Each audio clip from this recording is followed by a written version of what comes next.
Message numéro 33 du MVM intitulé Judas Iscariote est allé à son lieu. Prêché le samedi 10 mars 2012 au soir, depuis son exil dû à la crise ivoirienne, suite aux révélations faites par le Dieu de la Sainte Bible au travers du frère Zakpa Dadier Etienne. Ministère de la Voix du Minuit, Matthieu 25, verset 1 à 6. Auteur, le grand maître béni, le Seigneur Jésus-Christ de la Sainte Bible. Instrument de travail, son homme serviteur, Zakpa Dadier Etienne.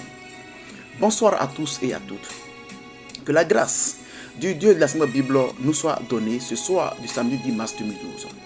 Selon Acte 1, le verset 25, Judas Iscariote est allé à son lieu. Dans Jean 17, verset 12, il est écrit « Lorsque j'étais avec eux dans le monde, je les gardais en ton nom. J'ai gardé ceux que tu m'as donnés, et aucun d'eux ne s'est perdu, sinon le fils de perdition, afin que l'écriture fût accomplie. » Frères et sœurs, selon Matthieu 10, verset 1 à 2, Jésus-Christ a choisi 12 disciples au commencement de son ministère. Mais vers la fin de son ministère, ils sont restés 11, selon Matthieu 28, verset 16, Luc 24, verset 33 à 34. Dans sa dernière prière, Jésus-Christ dit « J'ai manifesté ton nom aux hommes que tu m'as donnés du monde. Ils étaient à toi et tu me les as donnés, et ils ont gardé ta parole. » Selon Jean 17, verset 6, Bible John Nelson Darby. Mais de qui le Christ Jésus parlait-il, frères et sœurs? Avant de continuer notre sujet, il est important de savoir d'abord de qui le Christ parlait quand il dit « aux hommes que tu m'as donnés ». Pourtant, notre compréhension, nous allons nous appuyer sur Jean, le chapitre 17, le verset 20. Ce n'est pas seulement pour eux que je prie, mais encore pour ceux qui croiront en moi par leur parole, entre parenthèses, évangile, selon la version Louis II. Pourtant, nous savons déjà que Jésus-Christ avait donné les clés du royaume des cieux à ses disciples via le disciple Pierre. Mieux, Jésus-Christ a dit à ses disciples via le même Pierre que ce que tu liras sur la terre sera lié dans les cieux, et ce que tu délieras sur la terre sera délié dans les cieux. Selon Matthieu 16, verset 9. Ainsi donc, comprenons donc, selon Jean 17, le verset 6 et le verset 20, que Jésus-Christ parlait des 11 disciples. Mais pourquoi 11 puisqu'ils étaient 12 au début? C'est parce que, au moment où Jésus-Christ faisait cette dernière prière devant les 11 disciples, Judas Iscariote était déjà parti vendre Jésus le Christ. Dans Jean 13, verset 27 à 31. Judas Iscariote va réapparaître dans la vie de Jésus-Christ dans le chapitre 18 du livre de Saint Jean, les versets 1 à 3. D'où, lors de la prière du Christ dans le chapitre 17 du livre de Saint Jean, Judas Iscariote n'était plus avec eux. C'est pourquoi je dis les 11 disciples. Revenons à notre sujet. Jésus-Christ dit dans sa prière, dans le chapitre de Jean 17, qu'il veut que là où il est, ses 11 disciples soient avec lui. Entre parenthèses, Jean 17, verset 24. Mais où est Jésus-Christ? Et veut-il que ses 11 disciples soient aussi? Lisons ensemble ces passages. Jean 8, verset 42. Jésus leur dit, si Dieu était votre Père, vous m'aimeriez, car c'est de Dieu que je suis sorti et que je viens. Je ne suis pas venu de moi-même, mais c'est lui qui m'a envoyé. Jean 17, verset 14. Je leur ai donné ta parole, et le monde les a haïs, parce qu'ils ne sont pas du monde, comme moi je ne suis pas du monde. À la lecture de ces passages, Jésus-Christ dit qu'il est sorti de Dieu et qu'il n'est pas de notre monde humain terrestre. Jésus-Christ dit encore qu'il était avec Dieu avant la fondation du monde physique, selon Jean 17, verset 18 et le verset 24, Jean 1, le verset 1 et le verset 14. Nous savons que Dieu vit dans son royaume. Et ce royaume est appelé le paradis, d'où Jésus-Christ vient du paradis. Et il retourne donc au paradis, selon Jean 18, verset 36. Jésus-Christ veut donc que ses 11 disciples soient au paradis, tout comme lui, selon Jean 17, verset 24. Selon Acte 1, le verset 25, Judas Iscariote est allé à son lieu.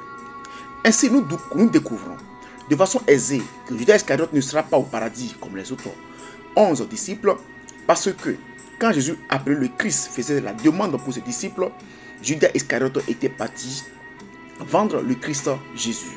Selon Jean 13, le verset 28 à 31. Mieux, Jésus-Christ dit qu'il n'a pas perdu aucun de ceux que Dieu lui a donnés, si ce n'est le fils de perdition, Judas Iscariote, car c'est lui seul qui allait à son lieu. Quel est le lieu de Judas Iscariote? Pour savoir et connaître de manière exacte le lieu de Judas Iscariote, lisons Jean 8, verset 47. Il est écrit, « Celui qui est de Dieu, écoute les paroles de Dieu. Vous n'écoutez pas parce que vous n'êtes pas de Dieu. » Et moi, Zakpad d'Étienne, j'ajoute ceci. Celui qui n'est pas né de Dieu n'écoute pas les paroles positives, les bonnes paroles de Dieu. Celui qui n'est pas né de Dieu n'exécute pas les bons ordres de Dieu. Je parle, bien sûr, des êtres humains. Attention, frère Zakpad d'Étienne. Toi-même, tu sais qu'il est défendu d'ajouter un mot ou de retrancher un mot à la Sainte Bible. Et tu nous dis, et moi, Zakpad d'Étienne, j'ajoute. N'es-tu pas en train de nous condamner selon Deutéronome 4, verset 2, Proverbe 30, verset 6, Apocalypse 22, 18, Matthieu 15, verset 14? Telle pourrait être votre préoccupation. Non, chers frères et sœurs. Non, chers croyants et croyantes. Non, chers lecteurs. Non, chers lectrices. Selon la Sainte Bible, la vérité biblique n'a pas changé, mais elle a évolué. Selon Hébreux 13, le verset 8, Daniel 12, le verset 4, Apocalypse 10, le verset 7. Qu'est-ce que cela veut dire?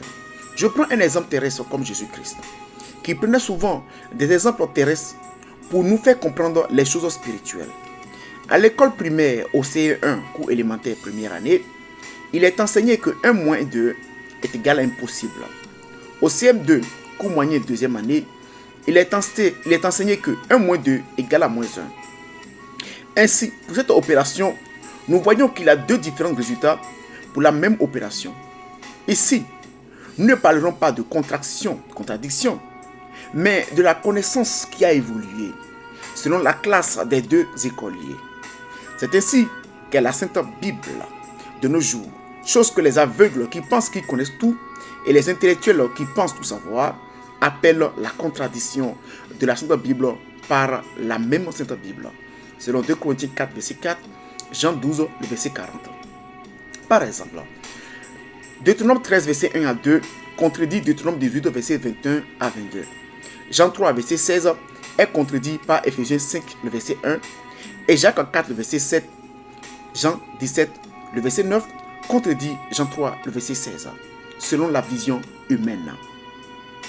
Nous pourrions citer quelques autres exemples, mais ces quelques exemples suffisent pour qu'on comprenne que la Sainte Bible ne se contredit jamais, mais que sa vérité a évolué dans le temps, selon Daniel 12, verset 4, Apocalypse 10, verset 1 à 7. Nous remarquons que Moïse de l'Ancien Testament avait un message différent de celui de Noé de l'Ancien Testament. Jean-Baptiste du Nouveau Testament avait son message différent de Jésus-Christ du Nouveau Testament, etc. Ainsi, en parcourant toute la vérité biblique depuis son commencement jusqu'à la fin de son évolution, nous découvrons avec joie que même Satan et ses ouvriers mettent en pratique la parole de Dieu, mais celle-ci concerne tout ce qui est négatif. Satan et ses ouvriers exécutent les mauvais plans, desseins de notre Dieu, afin de détruire le monde. Même si Satan et ses ouvriers jouent parfois de bons rôles, c'est en vue des mauvais desseins qu'ils font jouer plus tard.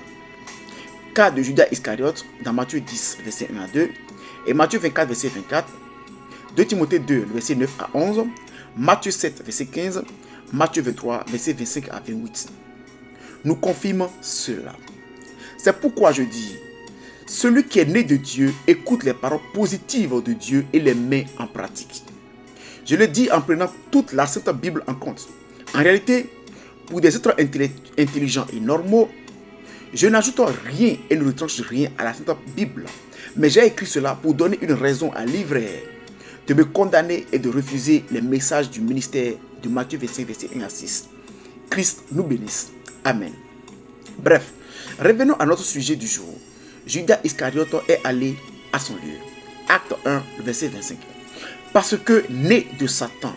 Mais pourquoi dis-tu que Judas Iscariote est né de Satan? Pour cela, lisons Jean 6, verset 70 à 71. Il est écrit, Jésus leur répondit, n'est-ce pas moi qui vous ai choisi, vous les 12, et l'un de vous est un démon? Il parlait de Judas Iscariote, fils de Simon, car c'est lui qui devait le livrer, lui, l'un des 12. Chers frères et sœurs, sachons très bien que c'est le Dieu Tout-Puissant de la Sainte Bible qui a créé les différentes langues, d'où il connaît très bien le sens des mots qu'il emploie. Notre Dieu sait faire la nette différence entre être possédé d'un démon et être un démon. Toute personne sensée ne devrait nier ce fait-là. Relisons ce passage de Jean 6, verset 70 à 111, surtout le verset 70. Jésus-Christ dit, « Et l'un de vous est un démon. » Il n'a pas dit, « L'un de vous est devenu un démon. » Il n'a pas non plus dit, « L'un de vous est possédé d'un démon. » Jésus-Christ dit bien, « L'un de vous est un démon. » Remarquons que nulle part dans la Sainte Bible, Dieu ne dit que ses fils et de ses filles, qu'ils ou elles, sont des démons. Cependant, la Sainte Bible reconnaît que les fils ou les filles de Dieu peuvent être possédés des démons sur l'ordre de Satan, leur patron, ordre permis et accepté par notre Dieu. Selon Amos 3, le verset 6, Lamentation 3, 37 à 38, Job 1, verset 6 à 12. Mais une question pourrait nous traverser la pensée en lisant Jean 6, 71. Il parlait de Judas Iscariote, fils de Simon. Quelle est cette question? Il est écrit fils de Simon et non fils de Satan. Mais pourquoi la Sainte Bible dit-elle que Judas Iscariote est né d'un démon? Puisque l'enfant d'un mouton est un mouton, donc si Judas Iscariote est un démon, c'est qu'il est né d'un démon, selon Genèse 1, verset 11. Bonne analyse humaine. Seulement, sachons et rappelons-nous que celui qui a écrit la Sainte Bible n'est pas idiot. Pour se tromper ou se dédire, il ne se contredit jamais dans sa parole concernant sa volonté parfaite. Notre Dieu n'a jamais couché avec une de nos femmes physiques, pourtant il dit que nous sommes ses fils et ses filles. Dieu nous appelle ses fils et ses filles si et seulement si son image est en nous. C'est-à-dire si nous sommes celles de son Esprit Saint, selon Acte 1, verset 1, verset 8, Jean 15, verset 26, Ephésiens 4, verset 30. Bref, revenons au lieu de Judas Iscariote. Judas Iscariote est retourné à l'enfer, car il est né de l'enfer. Mais Zappa, l'enfer est-il déjà ouvert? Notre Dieu peut-il envoyer des gens en enfer avant le jugement dernier? Très bonne question. Lisons ceci pour bien comprendre ce qui suit. Lorsque le corps de Jésus était sur la croix, Christ est allé prêcher aux incrédules du temps de Noé et qui ont été gardés en prison après leur mort physique, entre parenthèses, garde en vue, pour leur confirmer leur condamnation. La condamnation étant confirmée, ils vont être jetés en enfer. Car quiconque refuse de suivre Jésus-Christ par le chemin tracé par les apôtres et les prophètes, selon Ephésiens 2, 19 à 20, Galates 1, 6 à 9, chemin qui démontre que le Dieu Tout-Puissant de la Sainte Bible allait se faire chair et s'est fait chair afin de s'offrir à lui-même comme victime expiatoire pour notre salut, selon Jean 1, verset 1 et le verset 14, 1 Timothée 3, verset 16, 1 Jean 4, verset 2, Jean 8, verset 23 à 24, 1 Jean 5, le verset 20. Conclusion. Judas Iscariote est allé en prison pour que sa condamnation soit confirmée. Judas Iscariote retourne donc à l'enfer après la confirmation de sa condamnation. Il est venu de l'enfer et il y retourne. Amen. C'est ici la voix de minuit de Matthieu 25, verset 1 à 6. Au milieu de la nuit, il se fit un cri. Voici l'époux sorti à sa rencontre. Christ, le Dieu de la Sainte Bible, vous bénisse. Frère Zakba, Dadier, Étienne.